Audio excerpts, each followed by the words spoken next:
Hello friends, welcome to share trader Kannada. ಇವತ್ತು Sensex 704 points down ಆಗಿ 56,463 close ಆದರೆ Nifty 215 points down ಆಗಿ 16,958 ಅಲ್ಲಿ ಕ್ಲೋಸ್ ಆಗಿದೆ. Virus bank Nifty 387 points down ಆಗಿ 36,341 ಅಲ್ಲಿ ಕ್ಲೋಸ್ ಆಗಿದೆ. ಇವತ್ತು ಮಿಡ್ ಕ್ಯಾಪ್ 0.96% ಕರೆಕ್ಟ್ ಆದ್ರೆ ಸ್ಮಾಲ್ ಕ್ಯಾಪ್ 1.6% ಕರೆಕ್ಟ್ ಆಗಿದೆ. ನಿಫ್ಟಿ ನಮಗೆ 215 ಪಾಯಿಂಟ್ಸ್ ಹತ್ರ, ಬ್ಯಾಂಕ್ ನಿಫ್ಟಿ 385 ಪಾಯಿಂಟ್ಸ್ ಹತ್ರ ಡೌನ್ ಆಗಿದೆ ಹತ್ರ ಅನ್ಕೊಂತಾ ಇದೀವಿ. ಆದ್ರೆ ಇವತ್ತು ಮಾರ್ಕೆಟ್ ಹೈ ಇಂದ ನೋಡಿದ್ರೆ ನಿಫ್ಟಿ ನಿಯರ್ ಟು 450 ಪಾಯಿಂಟ್ಸ್ ಹತ್ರ, ಮೀನ್ಸ್ ನಿಯರ್ ಟು 2.5% ಹತ್ರ ಹೈ ಇಂದ ನಿಫ್ಟಿ ಅಂಡ್ ಈವನ್ ಬ್ಯಾಂಕ್ ನಿಫ್ಟಿನು ಹೈ ಇಂದ 1196 ಪಾಯಿಂಟ್ಸ್ ಹತ್ರ ನಿಯರ್ ಟು 3.2% ಹತ್ರ ಇಂಟ್ರಾಡೇ ಹೈ ಇಂದ Nifty and bank Nifty second half ಅಲ್ಲಿ ನಮಗೆ ರಿಜೆಕ್ಷನ್ ಅಂತೂ ಕಾಣಿಸಿದೆ. ಈ ಫಾಲ್ಗೆ ಮೇಜರ್ ರೀಸನ್ ಏನಂದ್ರೆ, ಈ ತರ ಸೆಕೆಂಡ್ ಹಾಫ್ ಅಲ್ಲಿ ಇಷ್ಟೊಂದು ಮಾರ್ಕೆಟ್ ಫಾಲ್ ಆಗೋಕೆ ಫಸ್ಟ್ ನಿಫ್ಟಿ ಬಗ್ಗೆ ಮಾತಾಡ್ಕೊಂಡ್ರೆ, ನಿಫ್ಟಿ ಇಂಡೆಕ್ಸ್ ಇರುವಂತ ಸ್ಟಾಕ್, ನಿಫ್ಟಿ ಇಂಡೆಕ್ಸ್ ಅಲ್ಲಿ ಇರೋ ಸ್ಟಾಕ್ಸ್ ಮೂವ್ ಆಗ್ತಿದ್ರೆ ನಿಫ್ಟಿನೂ ಮೂವ್ ಆಗುತ್ತೆ. ನಿಫ್ಟಿ ಮೂವ್ ಆಗುತ್ತೆ ಅಂತ ವಿಷಯ ನಮಗೆ ಗೊತ್ತು. ನಿಫ್ಟಿನಲ್ಲಿ HDFC ಬ್ಯಾಂಕ್ ಗೆ ಹೈಯರ್ ವೇಟೇಜ್ ಇದೆ, ರಿಲಯನ್ಸ್ ಗೂ ಹೈಯರ್ ವೇಟೇಜ್ ಇದೆ, HDFC ಗೆ ಹೈಯರ್ ವೇಟೇಜ್ ಇದೆ, ಇವನ್ ಇನ್ಫೋಸಿಸ್, ಈ ಸ್ಟಾಕ್ಸ್ ರಿಲೇಟೆಡ್ ನಮಗೆ ವೇಟೇಜ್ ಜಾಸ್ತಿ ಇದೆ ಅಲ್ವಾ. ಇವತ್ತು ನಿಮಗೆ ಗಮನಿಸಿದ್ರೆ ನಿನ್ನೆ ತರಾನೇ HDFC and HDFC bank and Infosys ಈ ಮೂರು ಸ್ಟಾಕು ಸೇರಿ ನಿಫ್ಟಿಲಿ ಬಂದಿರೋ 215 ಪಾಯಿಂಟ್ಸ್ ಫಾಲ್ ನಲ್ಲಿ ನಿಯರ್ ಟು 150 ಪಾಯಿಂಟ್ಸ್ ಹತ್ರ ಈ ಮೂರು ಸ್ಟಾಕ್ಸ್ ಕಾಂಟ್ರಿಬ್ಯೂಟ್ ಮಾಡಿವೆ. Means just 3 stocks out of 50 ಅಲ್ಲಿ ಈ ಮೂರು ಸ್ಟಾಕ್ಸ್ ಫಾಲ್ ಆಗೋ ಕಾರಣವಾಗಿ, ಇದರಲ್ಲಿ ಬಂದಿರೋ ಇಂಟೆನ್ಸ್ ಆಫ್ ಸೆಲ್ಲಿಂಗ್ ಕಾರಣವಾಗಿ ಎಂಟೈರ್ ನಿಫ್ಟಿನಲ್ಲಿ ನಮಗೆ ಫಾಲ್ ಕಾಣಿಸಿದೆ. ಅಂಡ್ ಒಂದು ಪಾಯಿಂಟ್ ಆಫ್ ಟೈಮ್ ವರೆಗೂ ರಿಲಯನ್ಸ್ ಇಂಡಸ್ಟ್ರಿ ಆದ್ರೂ, ICICI ಬ್ಯಾಂಕ್ ಆದ್ರೂ ಬೆಟರ್ ಪರ್ಫಾರ್ಮ್ ಮಾಡ್ತಾ ಇರೋದು ಕಾರಣವಾಗಿ Nifty and specially bank Nifty positive gains ನಮ್ಗೆ ಕಾಣಿಸಿದೆ.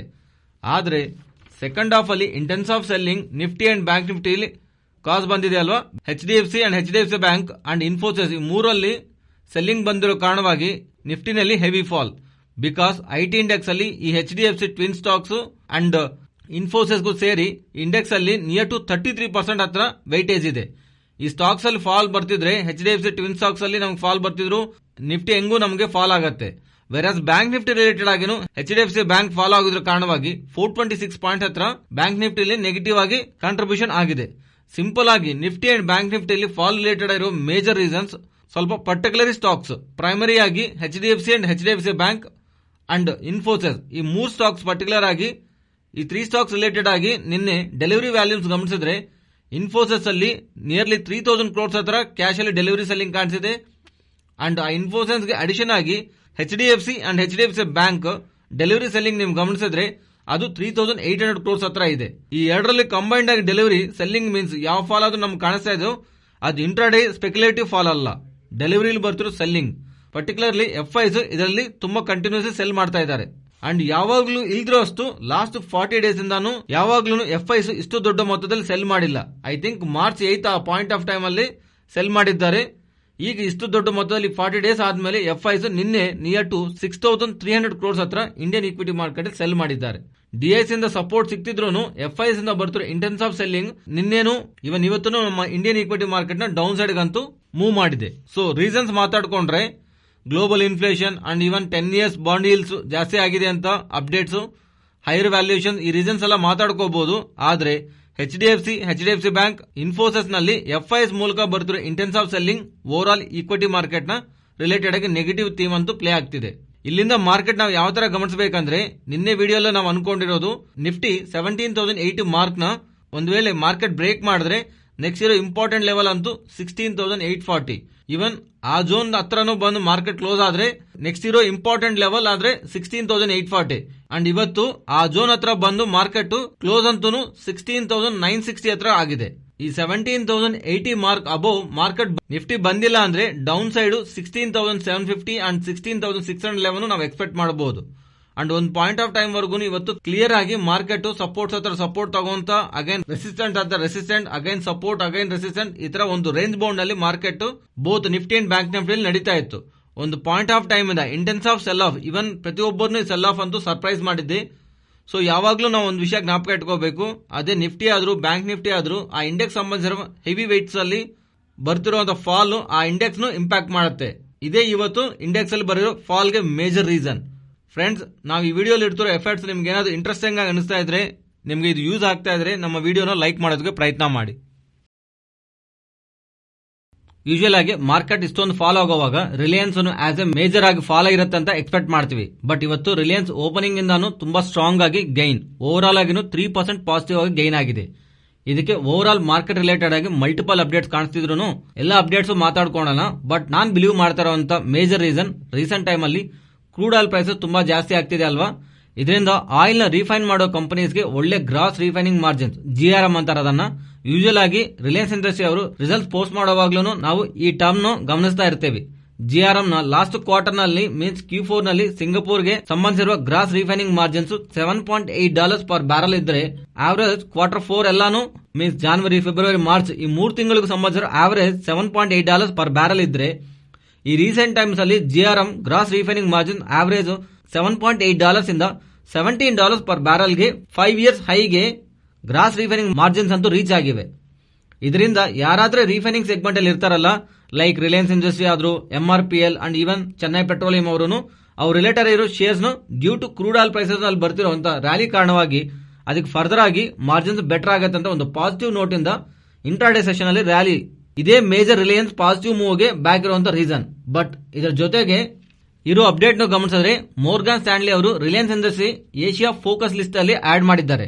So Asia focus list emerging market list ಅಲ್ಲಿ ರಿಲಯನ್ಸ್ ಇಂಡಸ್ಟ್ರಿನ ಆಡ್ ಮಾಡಿದ ಕಾರಣವಾಗಿ ಈ ಲಿಸ್ಟ್ ನ ಟ್ರ್ಯಾಕ್ ಮಾಡೋ ಯಾವ FIs ಅಲ್ಲಿ ಇರ್ತಾರಲ್ಲ, ಇನ್ವೆಸ್ಟ್ಮೆಂಟ್ ಮಾಡ್ತಾರಲ್ಲ ಅವರು, ಆ ಇನ್ವೆಸ್ಟ್ಮೆಂಟ್ ಈಗ ರಿಲಯನ್ಸ್ ಅಲ್ಲಿ ಫ್ಲೋ ಆಗುತ್ತೆ. ಸ್ವಲ್ಪ ಸ್ಟಾಕ್ಸ್ ನ ರಿಮೂವ್ ಮಾಡಿದ್ದಾರೆ, ಸ್ವಲ್ಪ ಸ್ಟಾಕ್ಸ್ ನ ಆಡ್ ಮಾಡಿದ್ದಾರೆ. ಆತರ ಆಡ್ ಮಾಡಿದ್ರಲ್ಲಿ ನಮ್ಮ ಇಂಡಿಯಾನಿಂದ ರಿಲಯನ್ಸ್ ಇಂಡಸ್ಟ್ರೀಸ್ ಇದೆ. ಅಂಡ್ ಇದಕ್ಕೆ ಅಡಿಷನ್ ಆಗಿ 2023 ಇಂದ 2027 ಮಧ್ಯದಲ್ಲಿ ನಡೆಯುವಂತ IPL ಮೀನ್ಸ್ ಇನ್ ಬಿಟ್ವೀನ್ ನಡೀತಿರೋ IPL ಡಿಜಿಟಲ್ ಬ್ರಾಡ್ಕಾಸ್ಟಿಂಗ್ ಲೈಸೆನ್ಸ್ ಗೋಸ್ಕರ ಸೋನಿ, ಜಿ ಎಂಟರ್ಟೈನ್ಮೆಂಟ್ ಗ್ರೂಪ್ ಜೊತೆಗೆ Amazon, Walt Disney and Reliance ಅವರು ಕಾಂಪಿಟೇಷನ್ ಅಲ್ಲಿ ಇರೋ ತರ ಒಂದು ಅಪ್ಡೇಟ್ ರಿಲಯನ್ಸ್ ರಿಲೇಟೆಡ್ ಆಗಿ ಕಾಣಿಸ್ತಾ ಇದೆ. ನೆಕ್ಸ್ಟ್ ಕೋಲ್ ಇಂಡಿಯಾ ಬಗ್ಗೆ ಮಾತಾಡ್ಕೊಳ್ಳೋಣ. ಇಂಡಿಯಾನಲ್ಲಿ ಕೋಲ್ ಶಾರ್ಟೇಜ್ ಎಂದು ಪ್ರೆಸೆಂಟ್ ನಡೀತಾ ಇದೆ. All India power engineering federation ಅವರು ಹೇಳ್ತಿರೋ ಪ್ರಕಾರ ನಿಯರ್ ಟು 12 ಸ್ಟೇಟ್ಸ್ ಹತ್ರ including Karnataka, Andhra Pradesh, Telangana, Tamil Nadu, Gujarat, UP and Chhattisgarh ಇತರ ಸ್ಟೇಟ್ ಗಳಲ್ಲಿ ಕೋಲ್ ಒಂದು ಸ್ಟೋರೇಜ್ ತುಂಬಾ ಕಮ್ಮಿ ಇದೆ ಅಂತ, ನಿಯರ್ ಟು ನೆಕ್ಸ್ಟ್ 8 ಡೇಸ್ ಮಾತ್ರನೇ ಪ್ರೆಸೆಂಟ್ ಕೋಲ್ ಇನ್ವೆಂಟರಿ ಇರೋ ತರ ಪವರ್ ಒಂದು ಶಾರ್ಟೇಜ್ ಆ ರಾಷ್ಟ್ರಗಳಲ್ಲಿ ಬೆಳೆಯೋದಕ್ಕೆ ಪಾಸಿಬಿಲಿಟಿ ಇದೆ ಅಂತ. ಅದರಿಂದ ಗವರ್ನಮೆಂಟ್ ಇನ್ವಾಲ್ವ್ ಆಗಿ ಕೋಲ್ ಒಂದು ಸಪ್ಲೈನ ಆ ಪರ್ಟಿಕ್ಯುಲರ್ ಸ್ಟೇಟ್ಸ್ ನಲ್ಲಿ ಇರುವಂತಹ ಪವರ್ ಕಂಪನೀಸ್ ಗೆ ಕೊಡಬೇಕಂತ ಅಪ್ಡೇಟ್ಸ್ ಕಾಣಿಸ್ತಾ ಇದೆ. ಅಂಡ್ ಇವನ್ ಕೋಲ್ ಒಂದು ಪ್ರೈಸಿಂಗ್ ರಿಲೇಟೆಡ್ ಆಗಿ ಡಿಸ್ಕಷನ್ ಮಾಡಬೇಕಂತ ಗವರ್ನಮೆಂಟ್ ಅಲ್ಲಿ ಅಪೀಲ್ ಮಾಡಿರೋ ತರ ಅಪ್ಡೇಟ್ ಕಾಣಿಸ್ತಾ ಇದೆ. ಇಂಡಿಯಾನಲ್ಲಿ ನಡೀತಿರೋ ಕೋಲ್ ಪ್ರೊಡಕ್ಷನ್ ಅಲ್ಲಿ 83% ಹತ್ರ ಕೋಲ್ ಇಂಡಿಯಾ ಅವರೇ ಪ್ರೊಡಕ್ಷನ್ ಮಾಡ್ತಿದ್ದಾರೆ. ಅಂಡ್ ಮೋಸ್ಟ್ ಇಂಪಾರ್ಟೆಂಟ್ ಇತರ ಪ್ರೊಡ್ಯೂಸ್ ಆಗ್ತಿರೋ 80% ಆಫ್ ದ ಕೋಲ್ ನ ಇವರು ಪವರ್ ಸೆಕ್ಟರ್ ಗೆ ಸಪ್ಲೈ ಮಾಡ್ತಿದ್ದಾರೆ. ನೆಕ್ಸ್ಟ್ ಶುಗರ್ ಸ್ಟಾಕ್ಸ್ ಬಗ್ಗೆ ಮಾತಾಡ್ಕೋಬೇಕು. ಒಂದ್ ಸೈಡ್ ಇಥನಾಲ್ ರಿಲೇಟೆಡ್ ಆಗಿ ಥೀಮ್ ಸ್ಟ್ರಾಂಗ್ ಆಗಿ ಪ್ಲೇ ಆಗ್ತಿದ್ರೆ ಶುಗರ್ ಒಂದು ಎಕ್ಸ್ಪೋರ್ಟ್ 65% ಹತ್ರ ರೈಸ್ ಆಗಿರೋ ತರ and first time 10 million tons ಹತ್ರ ಶುಗರ್ ಎಕ್ಸ್ಪೋರ್ಟ್ ಮಾರ್ಕ್ ನ ನಾವು ಇಂಡಿಯನ್ ಶುಗರ್ ಕಂಪನೀಸ್ ಅಚೀವ್ ಆಗಿರೋ ತರ ಅಪ್ಡೇಟ್ ಕಾಣಿಸ್ತಾ ಇದೆ. ನೆಕ್ಸ್ಟ್ ಮೈಂಡ್ ಟ್ರೀ ಬಗ್ಗೆ ಮಾತಾಡ್ಕೊಳ್ಳೋಣ. ರಿಸಲ್ಟ್ಸ್ ನ ಪೋಸ್ಟ್ ಮಾಡಿದ್ದಾರೆ. 27 ರೂಪೀಸ್ ಪರ್ ಶೇರ್ ಡಿವಿಡೆಂಡ್ ನ ಪ್ರಕಟಣೆ ಮಾಡಿದ್ದಾರೆ. ಮೈಂಡ್ ಟ್ರೀ ಒಂದು ಟಾಪ್ ಲೈನ್ ಇವತ್ತು ರೆವೆನ್ಯೂ ಗ್ರೋತ್ ಗಮನಿಸಿದ್ರೆ 5.3% ಹತ್ರ ಗ್ರೋತ್ ಕಾಣಿಸ್ತಾ ಇದೆ. ಈ ಕ್ವಾರ್ಟರ್ ಆನ್ ಕ್ವಾರ್ಟರ್ ಕಂಪಾರಿಸನ್ ಅಲ್ಲೂ ಲಾಸ್ಟ್ 6 ಕ್ವಾರ್ಟರ್ಸ್ ಇಂದಾನು constant currency growth, revenue growth ಇವರು 5% ಅಬವ್ನೇ ಅರ್ನ್ ಮಾಡ್ತಿದ್ದಾರೆ. Most important point recent quarterly numbers, IT numbers ನ ಗಮನಿಸ್ತಾ ಇದ್ರೆ ಅಂಡ್ ಸ್ಪೆಷಲಿ ಇನ್ಫೋಸಿಸ್ ಅವರು ರೆವೆನ್ಯೂ ಗೈಡೆನ್ಸ್ ನ ಸ್ಟ್ರಾಂಗ್ ಆಗಿ ಕೊಟ್ಟಿದ್ದಾರೆ. ಆದ್ರೆ ಮಾರ್ಜಿನ್ ಗೈಡೆನ್ಸ್ ಸ್ಟ್ರಾಂಗ್ ಆಗಿ ಕೊಡೋಕ್ ಆಗ್ಲಿಲ್ಲ. ಆದ್ರೆ ಇವರು ಮಾರ್ಜಿನ್ಸ್ ಗೈಡನು ಇವನ್ ಪ್ರೀವಿಯಸ್ ಆಗಿ ಯಾವ್ದಾದ್ರು ಹೇಳಿದಾರಲ್ಲ 20% ಅಬವ್ ಮಾರ್ಜಿನ್ಸ್ ಗೈಡೆನ್ಸ್ ನ ಈಗ್ಲೂ FY23ಗೆ 20% ಅಬವ್ ಇವರು ಮಾರ್ಜಿನ್ ನ ಮೇಂಟೈನ್ ಮಾಡ್ತೀವಿ ಅಂತ ಮೆನ್ಷನ್ ಮಾಡ್ತಾ ಇಂಡಸ್ಟ್ರಿ ಲೀಡಿಂಗ್ ಗ್ರೋತ್ ಬಿಸಿನೆಸ್ ನ ಇವರು ಮಾಡಿರೋ ತರ ಮೈಂಡ್ ಟ್ರೀ ಅವರು ಅಪ್ಡೇಟ್ ಮಾಡ್ತಿದ್ದಾರೆ. Over all Mindtree numbers bad ಆಗಿಂತೂ ಇಲ್ಲ, ಬಟ್ ಪ್ರಾಬ್ಲಮ್ ಎಲ್ಲಾನು ವ್ಯಾಲ್ಯೂಯೇಷನ್ಸ್. ಕಾನ್ಸ್ಟೆಂಟ್ ಆಗಿ ಗ್ರೋತ್ ಡೆಲಿವರಿ ಮಾಡ್ತಿರೋ ಸ್ಟಾಕ್ಸ್ ಎಕ್ಸ್ಪೆನ್ಸಿವ್ ವ್ಯಾಲ್ಯೂಯೇಷನ್ ಅಲ್ಲಿ ಇದೆ. ಈಗ ಗ್ಲೋಬಲ್ ಆಗಿ ನಮಗೆ ಬಡ್ಡಿ ರೇಟ್ಗಳು ಜಾಸ್ತಿ ಆಗತ್ತೆ ಅಂತ ಎಕಾನಮಿಯಿಂದ ಲಿಕ್ವಿಡಿಟಿ ಕಮ್ಮಿ ಆಗೋ ಟೈಮಲ್ಲಿ ಎಕ್ಸ್ಪೆನ್ಸಿವ್ ಸ್ಟಾಕ್ಸ್ ಅಲ್ಲಿ ನಮಗೆ ಜಾಸ್ತಿ ಕರೆಕ್ಷನ್ ಕಾಣಿಸ್ತಾ ಇರುತ್ತೆ. ಅಂಡ್ ಇನ್ನೊಂದು LTI ಅಂಡ್ ಇವರು ಮರ್ಜ್ ಆಗ್ತಾ ಇದ್ದಾರೆ.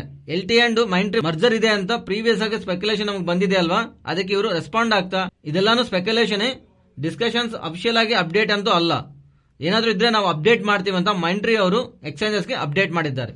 ನೆಕ್ಸ್ಟ್ ಜೂಬ್ಲೆಂಟ್ ಫುಡ್ ವರ್ಕ್ ಸ್ಟಾಕ್ ಇವತ್ತು 80% ಹತ್ರ ಫಾಲ್ ಆಗಿದೆ. ಪೋರ್ಟ್ಫೋಲಿಯೋನಲ್ಲಿ ಲಾಸ್ ತೋರಿಸ್ತಾ ಇದೆ. ರೀಸನ್ ಏನಂತ ಕೇಳ್ತಿದ್ದಾರೆ. ಪ್ರೀವಿಯಸ್ ಆಗಿ ಅವರು ಸ್ಟಾಕ್ ಸ್ಪ್ಲಿಟ್ ನ ಅನೌನ್ಸ್ ಮಾಡಿದ್ದಾರಲ್ಲ, ಒಂದೊಂದು ಸ್ಟಾಕ್ 5 ಸ್ಟಾಕ್ ಆಗಿ ಕನ್ವರ್ಟ್ ಆಗತ್ತೆ and stock price finally divide ಆಗುತ್ತೆ. ಇವತ್ತು ಎಕ್ಸ್ಪ್ಲೀಟ್ ಡೇಟ್ ಆಗಿದ್ರಿಂದ 19th ಏಪ್ರಿಲ್ ಎಕ್ಸ್ಪ್ಲೀಟ್ ಡೇಟ್ ಆಗಿದ್ರಿಂದ ಸ್ಟಾಕ್ ಪ್ರೈಸ್ ಇವತ್ತು ಫೈನಲಿ ಡಿವೈಡ್ ಆಗಿದೆ. ಅದಕ್ಕೆ ತಕ್ಕದಂಗೆ ನಿಮ್ಮ ಡಿಮ್ಯಾಟ್ ಅಕೌಂಟ್ ಅಲ್ಲಿ ಲಾಸ್ ತೋರಿಸ್ತಾ ಇರಬಹುದು. ಬಟ್ ಇನ್ಕಮಿಂಗ್ ಡೇಸ್ ಅಲ್ಲಿ ಈಚ್ ಸ್ಟಾಕ್ 5 ಇಂದ ಮಲ್ಟಿಪ್ಲೈ ಆಗುತ್ತೆ. ಆವಾಗ ಪ್ರೆಸೆಂಟ್ಲಿ ಕಾಣಿಸ್ತಾರ ಲಾಸ್ ಫರ್ದರ್ ಕಮಿಂಗ್ ಡೇಸ್ ಅಲ್ಲಿ ನಿಮ್ಮ ಡಿಮಾರ್ಟ್ ಅಕೌಂಟ್ ಅಲ್ಲಿ ನ್ಯೂಟ್ರಲ್ ಆಗುತ್ತೆ. ನೆಕ್ಸ್ಟ್ ಜೂಬ್ಲಿಯಂಟ್ ಫಾರ್ಮಾ ಬಗ್ಗೆ ಮಾತಾಡ್ಕೊಳ್ಳೋಣ. ರಾಕೇಶ್ ಜುಂಜನ್ವಾಲಾ ಅವರು ಈ ಕಂಪನಿನಲ್ಲಿ ಅವ್ರ ಶೇರ್ ನ ಹೋಲ್ಡ್ ಮಾಡ್ತಿದ್ದಾರೆ. ಪ್ರೀವಿಯಸ್ ಆಗಿ 3.14% means near to 50 lakh shares ಹತ್ರ ಅವರು ಹೋಲ್ಡ್ ಮಾಡ್ತಿದ್ರು. ಈಗ ಈ ಕ್ವಾರ್ಟರ್ ನಲ್ಲಿ ನಿಯರ್ ಟು 7.5 ಲ್ಯಾಕ್ ಶೇರ್ಸ್ ನ ಆಡ್ ಮಾಡಿಕೊಂಡು ಅವ್ರ ಪಾಲ್ನ 3.14% ಇಂದ 3.60% ಗೆ ಜಾಸ್ತಿ ಮಾಡ್ಕೊಂಡಿರ್ತಾರೆ. ಎಕ್ಸ್ಚೇಂಜ್ ನಲ್ಲಿ ಅಪ್ಡೇಟ್ಸ್ ಕಾಣಿಸ್ತಾ ಇದೆ. ನೆಕ್ಸ್ಟ್ ವರಾಕೋ ಇಂಜಿನಿಯರಿಂಗ್ ಬಗ್ಗೆ ಮಾತಾಡ್ಕೋಬೇಕು. ಪ್ರೀವಿಯಸ್ ಆಗಿ ಇವರು ಮ್ಯಾನೇಜ್ಮೆಂಟ್ ಹೇಳೋದಕ್ಕೆ ಪ್ರಯತ್ನ ಮಾಡಿದ್ದೆ, ಇವರು ಗ್ಲೋಬಲ್ ಲೈಟಿಂಗ್ ಬಿಸಿನೆಸ್ ನ ಸೆಲ್ ಮಾಡೋದಕ್ಕೆ ಇವರು ನೋಡ್ತಾ ಇದೀವಿ ಅಂತ. ಬಿಕಾಸ್ ಅದೊಂದು loss making business, Europe regions ಅಲ್ಲಿ ಇದೆ ಇವ್ರ ಬಿಸಿನೆಸ್. ಅದರಿಂದ ಆ ಬಿಸಿನೆಸ್ ಇಂದ ಇವರು head lamps, tail lamps and fog lamps ನ ತಯಾರಿ ಮಾಡ್ತಾ ಇರ್ತಾರೆ. ಅದು ಇವರಿಗೆ ರಿಲೇಟೆಡ್ ಆಗಿರೋ ಲಾಸ್ ಮೇಕಿಂಗ್ ಬಿಸಿನೆಸ್ ಸೆಲ್ ಮಾಡಿ ಅದರಿಂದ ಬಂದಿರೋ ಹಣದಿಂದ ಡೆಟ್ ನ ಮೀನ್ಸ್ ಸಾಲಗಳು ಕಮ್ಮಿ ಮಾಡಬೇಕಂತ ಮಾಡ್ತಿರೋ ಪ್ರಯತ್ನದಲ್ಲಿ ಸ್ಟಾಕ್ ರಿಲೇಟೆಡ್ ಆಗಿ ಈ ರೀಸೆಂಟ್ ಡೇಸ್ ಅಲ್ಲಿ ಒಂದು ಪಾಸಿಟಿವ್ ಇವೆಂಟ್ ಅಂತೂ ಟರ್ನ್ ಆಗಿದೆ. ನೆಕ್ಸ್ಟ್ ಟಾಟಾ ಪವರ್ ಬಗ್ಗೆ ಮಾತಾಡ್ಕೋಬೇಕು. ಟಾಟಾ ಪವರ್ ಸಿಇಒ ಆಗಿರುವಂತ ಪ್ರವೀಣ್ ಸಿನ್ಹಾ ಅವರು ರಿನ್ಯೂವಬಲ್ ಎನರ್ಜಿ ಸೆಗ್ಮೆಂಟ್ ರಿಲೇಟೆಡ್ ಆಗಿ ನೆಕ್ಸ್ಟ್ 5 ಇಯರ್ಸ್ ನಲ್ಲಿ 60,000 crores ಹತ್ರ ಕ್ಯಾಪಿಟಲ್ ಎಕ್ಸ್ಪೆಂಡಿಚರ್ ಪ್ಲಾನ್ಸ್ ಅಲ್ಲಿ ಇರೋ ತರ ಮೀನ್ಸ್ ಇಲ್ಲಿ ಕ್ಲಿಯರ್ ಆಗಿ ಅರ್ಥ ಆಗುತ್ತೆ. ಟಾಟಾ ಪವರ್ ನೆಕ್ಸ್ಟ್ 5 ಇಯರ್ಸ್ ನಲ್ಲಿ ರಿನ್ಯೂವಬಲ್ ಎನರ್ಜಿ ಸೆಗ್ಮೆಂಟ್ ನಲ್ಲಿ ಒಂದು ಸ್ಟ್ರಾಂಗ್ ಪ್ಲೇ ಥ್ರೂ ಕೆಪೆಕ್ಸ್ ನ ಕ್ಯಾಪಿಟಲ್ ಎಕ್ಸ್ಪೆಂಡಿಚರ್ ಮಾಡಿ ಆ ಸೆಗ್ಮೆಂಟ್ ಅಲ್ಲಿ ಗ್ರೋ ಆಗಬೇಕಂತ ಅನ್ಕೊಂತಾ ಇದೆ ಅಂತ. ಸೊ 60,000 crores ನಲ್ಲಿ ನಿಯರ್ ಟು 75% ಹತ್ರ ಆಚೆಯಿಂದ ಸಾಲ ತಗೊಂಡ್ ಬರ್ತಾರಂತ and rest of the equity ಮೂಲಕ ರೈಸ್ ಮಾಡ್ತಾರಂತ. ರೈಸ್ ಮಾಡೋ ಡೆಟ್ ಟು ಎಬಿಡಾನ 1.5 to 1.6 ಟೈಮ್ಸ್ ಹತ್ರನೇ ಇರ್ಬೇಕಂತ ಅನ್ಕೊಂತಾ ಇದೀವಿ. ಅಂಡ್ ಕಂಪನಿ ಗ್ರೋ ಆಗ್ತಾ ಇರತ್ತೆ, ಅದಕ್ಕೆ ತಕ್ಕದಂಗೆ ನಾವು ಸಾಲಗಳು ತಗೊಂಡ್ ಬರ್ತೀವಿ ಅಂತ ಮೆನ್ಷನ್ ಮಾಡ್ತಾ ಪ್ರೆಸೆಂಟ್ 4.9 ಗಿಗಾವಾಟ್ಸ್ ಹತ್ರ ರಿನ್ಯೂವಬಲ್ ಸೆಗ್ಮೆಂಟ್ ಇಂದ ನಾವು ಎನರ್ಜಿನ ಪ್ರೊಡ್ಯೂಸ್ ಮಾಡ್ತಾ ಇದೀವಿ. ಆದ್ರೆ FY27 ಆ ಟೈಮ್ಗೆ ನೆಕ್ಸ್ಟ್ 5 ಇಯರ್ಸ್ ಗೆ ಅದು 20 ಗಿಗಾವಾಟ್ಸ್ ಮಾಡಬೇಕನ್ನೋ ತರ ಅಪ್ಡೇಟ್ ಮಾಡ್ತಿದ್ದಾರೆ. Next Nazara technology under ನಲ್ಲಿರುವಂತಹ subsidiary ಆಗಿರುವ ನಾಟ್ವಿನ್ ಗೇಮಿಂಗ್ ಅವರು ಬಾಂಡ್ ಸ್ಕೇಲ್ ಇನ್ನೋವೇಟರ್ ಕಂಪನಿನಲ್ಲಿ 35% ಹತ್ರ ಶೇರ್ ನ 10 crores ಇಟ್ಟು ಅಕ್ವೈರ್ ಮಾಡಿರೋ ತರ ಹೇಳ್ತಿದ್ದಾರೆ. ಈ ಬ್ರಾಂಡ್ ಸ್ಕೇಲ್ ಇನ್ನೋವೇಷನ್ ಅವರು ಗೇಮಿಂಗ್ ಆಡ್ತೀವಲ್ಲ, ಅವರು ಹೆಡ್ಫೋನ್ಸ್ ಇಟ್ಕೊಂಡು ಗೇಮ್ ಆಡ್ತಾ ಇರ್ತಾರಲ್ಲ, ಆ ಸಂದರ್ಭಗಳಲ್ಲಿ ಯೂಸ್ ಮಾಡೋ ಆಕ್ಸೆಸರೀಸ್ ಬ್ರಾಂಡ್ ಸ್ಕೇಲ್ ಇನ್ವೆಸ್ಟರ್ಸ್ ಅವರು ತಯಾರಿ ಮಾಡ್ತಾ ಇರ್ತಾರೆ. ಇದರಿಂದ ನಜಾರಾ ಟೆಕ್ನಾಲಜಿಗೆ ಸಂಬಂಧಿಸಿರುವ D2C ರೆವೆನ್ಯೂಸ್ ಬೆಳೆಯುತ್ತೆ ಅಂತ ಇವರು ಭಾವಿಸ್ತಾ ಇರೋ ತರ ಅಪ್ಡೇಟ್ ಮಾಡ್ತಿದ್ದಾರೆ. ಆದ್ರೆ ಈ D2C ಅಂದ್ರೆ ಏನು? ಯಾವ್ದಾದ್ರು ಪ್ರಾಡಕ್ಟ್ ನ ತಯಾರು ಮಾಡಿ ಅವರಿಂದಾನೇ ಕಸ್ಟಮರ್ಸ್ ತಗೊಂತಾ ಇರ್ತಾರಲ್ಲ, ಅದನ್ನು D2C ಬಿಸಿನೆಸ್ ಅಂತಾರೆ. ನೆಕ್ಸ್ಟ್ ಐನಸ್ ಟೆರೋಲೇಷನ್ ಬಗ್ಗೆ ಮಾತಾಡ್ಕೋಬೇಕು. ಸ್ಟಾಕ್ ಇವತ್ತು ನಿಯರ್ ಟು 20% ಲೋಯರ್ ಸರ್ಕ್ಯೂಟ್ ಅಲ್ಲಿ ಕ್ಲೋಸ್ ಆಗಿದೆ. ವೆರಿ ಇಂಟ್ರೆಸ್ಟಿಂಗ್ ಅಪ್ಡೇಟ್ ಏನಂದ್ರೆ ಇವರಿಗೆ OFS ನ ಅನೌನ್ಸ್ ಮಾಡಿದ್ದಾರೆ. OFS ಜಸ್ಟ್ ಡೀಟೇಲ್ಸ್ ಮಾತಾಡ್ಕೊಳ್ಳೋಕೆ ಮುಂಚೆ ಐಎನ್ಎಸ್ ರಿಲೇಟೆಡ್ ಆಗಿರುವಂತಹ ಪೇರೆಂಟ್ ಕಂಪನಿ, ಈ ಕಂಪನಿನಲ್ಲಿ 75% ಹತ್ರ ಇವ್ರು ಶೇರ್ ನ ಹೋಲ್ಡ್ ಮಾಡ್ತಿದ್ದಾರೆ. 75% ಪ್ರಮೋಟರ್ಸ್ ಹೋಲ್ಡ್ ಮಾಡ್ತಾ ಇದ್ರೆ ಆ ಪೇರೆಂಟ್ ಕಂಪನಿ ಹೋಲ್ಡ್ ಮಾಡುವಾಗ ಅಕಾರ್ಡಿಂಗ್ ಟು ಸೆಬಿ ರೂಲ್ಸ್ ಇನ್ನು ಫರ್ದರ್ ಆಗಿ ಕಮ್ಮಿ ಮಾಡ್ಕೋಬೇಕಾಗಿ ನೀಡಿಲ್ಲ. 75% ಆರ್ ಲೆಸ್ ದ್ಯಾನ್ 75% ಮೈಂಟೈನ್ ಮಾಡ್ತಾ ಇದ್ರೆ ಪ್ರಮೋಟರ್ಸ್ ಮೇಲೆ ಸೆಬಿ ಅವರು ಪ್ರೆಷರ್ ಅಂತೂ ಕ್ರಿಯೇಟ್ ಮಾಡಲ್ಲ. ಅವ್ರ ಪಾಲ್ನ ಕಮ್ಮಿ ಮಾಡ್ಕೋಬೇಕಂತ ಆತರ ನೀಡಿ ಏನು ಇಲ್ದಿದ್ರು ಇವ್ರ ಪಾಲ್ನ ಕಮ್ಮಿ ಮಾಡ್ಕೋಬೇಕಂತ ಅನ್ಕೊಂತಾ ಇದ್ದಾರೆ. ಇವರಿಗೆ ಅವಶ್ಯಕತೆ ಇಲ್ದಿದ್ರು ಇವರ ಪೇರೆಂಟ್ ಕಂಪನಿ ನಿಯರ್ ಟು 24% ಹತ್ರ ಅವರ ಪಾಲ್ನ ನಿಯರ್ ಟು 42 ಲ್ಯಾಕ್ಸ್ ಹತ್ರ ಶೇರ್ಸ್ ನ ಆಫರ್ ಫಾರ್ ಸೇಲ್ ನಲ್ಲಿ ಸೆಲ್ ಮಾಡೋದಕ್ಕೆ ಪ್ರಯತ್ನ ಮಾಡ್ತಿದ್ದಾರೆ. ಆ 24% ನಲ್ಲಿ ಮೀನ್ಸ್ 42 ಲ್ಯಾಕ್ ಶೇರ್ಸ್ ನಲ್ಲಿ ಫಸ್ಟ್ 14% ಹತ್ರ OFS ಅಲ್ಲಿ ತಗೊಂಡ್ಬರ್ತೀವಿ, ಡಿಮ್ಯಾಂಡ್ ಇದ್ರೆ ನೆಕ್ಸ್ಟ್ ಇನ್ನೊಂದು 9.5% ಹತ್ರ OFS ಅಲ್ಲಿ ಸೆಲ್ ಮಾಡ್ತೀವಿ ಅಂತ ಹೇಳ್ತಿದ್ದಾರೆ. ಸೊ OFS ಅಲ್ಲಿ ತಗೊಂಡ್ಬರ್ತಾರ ಫ್ಲೋರ್ ಪ್ರೈಸ್ ಅನ್ನೋದು ಒಂದು ಡಿಸೈಡ್ ಮಾಡಬೇಕು. ಮೀನ್ಸ್ ಮಿನಿಮಮ್ ಪ್ರೈಸ್ ಈ ಪ್ರೈಸ್ ಗಂದ್ರೆ ನಾವು ಕಮ್ಮಿ ಬಂದ್ರೆ ನಾವು ಕೊಡಲ್ಲ. ಒಂದ್ ವೇಳೆ ಡಿಮ್ಯಾಂಡ್ ಜಾಸ್ತಿ ಇದ್ರೆ ಆ ಫ್ಲೋರ್ ಪ್ರೈಸ್ ಗಂದ್ರೂ ಜಾಸ್ತಿ ಇಟ್ಟು ಇನ್ವೆಸ್ಟರ್ ತಗೋಬೇಕು. ಡಿಮ್ಯಾಂಡ್ ಇಲ್ಲ ಅಂದ್ರೆ ಮಿನಿಮಮ್ ಫ್ಲೋರ್ ಪ್ರೈಸ್ ಗಂದ್ರೂ ಬಿಲೋ ಅಂತೂ ಕಂಪನಿ ಸೆಲ್ ಮಾಡಲ್ಲ. ಆತರ OFS ನಲ್ಲಿ ಇಟ್ಟಿರೋ floor price 800 rupees. Previous trading price ಅಲ್ಲಿ ಕಂಪೇರ್ ಮಾಡಿದ್ರೆ ಅದು 25% ಡಿಸ್ಕೌಂಟ್. ರೀಸೆಂಟ್ ಟೈಮ್ಸ್ ಅಲ್ಲಿ ಸ್ಟಾಕ್ ನಿಯರ್ ಟು 1880 ಇಂದ 1000 rupees ವರೆಗೂ ಸ್ಟಾಕ್ ಪ್ರೈಸ್ ಅಂತೂ ಫಾಲ್ ಆಗಿದೆ. ಬಟ್ ಇತರ ಪ್ರಮೋಟರ್ಸ್ ಇಂದ ಬರ್ತಿರೋ ಈ selling in terms of selling 42 lakh shares ನ OFS ಅಲ್ಲಿ 25% ಡಿಸ್ಕೌಂಟ್ ಅಲ್ಲಿ ಸೆಲ್ ಮಾಡ್ತಾ ಇರೋದ್ರಿಂದ ಸ್ಟಾಕ್ ಇವತ್ತು 20% ಲೋವರ್ ಸರ್ಕ್ಯೂಟ್ ಅಲ್ಲಿ ಕ್ಲೋಸ್ ಆಗಿದೆ. Next Nifty and bank Nifty support and resistant ಮಾತಾಡ್ಕೊಂಡ್ರೆ, ನಿಫ್ಟಿ ಪ್ರೆಸೆಂಟ್ ಲೆವೆಲ್ ಇಂದ ಡೌನ್ ಸೈಡ್ ಬರ್ತಿದ್ರೆ ಇಮಿಡಿಯೇಟ್ ಆಗಿ 16,840 ಇಫ್ ಆ ಲೆವೆಲ್ ನು ಬ್ರೇಕ್ ಮಾಡ್ತಾ ಇದ್ರೆ 16,750, ಅದರ ಬಿಲೆ ಬಂದ್ರೆ 16,600 ಇಮಿಡಿಯೇಟ್ ಸಪೋರ್ಟ್ ಆಗಿ ಗಮನಿಸ್ತಾ ಇದೀನಿ. ಅಂಡ್ ಅಪ್ ಸೈಡ್ ಬರ್ತಾ ಇದ್ರೆ ಇಮಿಡಿಯೇಟ್ ಆಗಿ 17,080 ಇದೇ ಮೇಜರ್ ರೆಸಿಸ್ಟೆಂಟ್. ಇಫ್ ಆ ಲೆವೆಲ್ ಏನೋ ಸಸ್ಟೈನ್ ಆಗ್ತಾ ಇದ್ರೆ 17,162 next 17,270. Next bank Nifty related ಆಗಿರೋ ಡೇಟಾ ಗಮನಿಸಿದ್ರೆ ಈ ಝೋನ್ ಇಂಪಾರ್ಟೆಂಟ್ ಆಗಂದ್ರೆ 36,080 to 36,120 ಈ ಝೋನ್ ಆದ್ರೂ ರೆಸ್ಪೆಕ್ಟ್ ಮಾಡ್ತಿದ್ರೆ 36,440 first level of resistant and second level of resistant 36,620 ನ ಗಮನಿಸ್ತಾ ಇದೀನಿ. ನಾವು ಈಗಲೇ ಮಾತಾಡ್ಕೊಂಡಂಗೆ ಸಪೋರ್ಟ್ ರೇಂಜ್ 36,080 to 36,120 ಆ ರೇಂಜ್ ಇಂಪಾರ್ಟೆಂಟ್ ಸಪೋರ್ಟ್. ಇಫ್ ಅದೇನಾದ್ರು ಬ್ರೇಕ್ ಆಗಿ ಡೌನ್ ಸೈಡ್ ಬರ್ತಿದ್ರೆ 35,870 ನ ಇಂಪಾರ್ಟೆಂಟ್ ಸಪೋರ್ಟ್ ಆಗಿ ಗಮನಿಸ್ತಾ ಇದೀನಿ. ಇವನ್ ಇವತ್ತೂ ತುಂಬಾ ಮಾರ್ಕೆಟ್ ವೋಲ್ಟೇಲ್ ಆಗಿ ಮೂವ್ ಆಗಿದೆ ಅಲ್ಲ, ಅದರಿಂದಾನೇ ಆಪ್ಷನ್ ಚೈನ್ ಇವತ್ತೂ ಅವಾಯ್ಡ್ ಮಾಡ್ತಿದ್ದೇನೆ. ಇದು ಫ್ರೆಂಡ್ಸ್ ಇವತ್ತಿನ ಅಪ್ಡೇಟ್ಸು. ನಮ್ಮ ಅಪ್ಡೇಟ್ಸ್ ನಿಮ್ಗೆ ಇಷ್ಟ ಆಗಿದ್ರೆ ನಮ್ಮ ಪೇಜ್ನ ಲೈಕ್ ಮಾಡಿ ಆ್ಯಂಡ್ ಶೇರ್ ಮಾಡಿ. Thank you.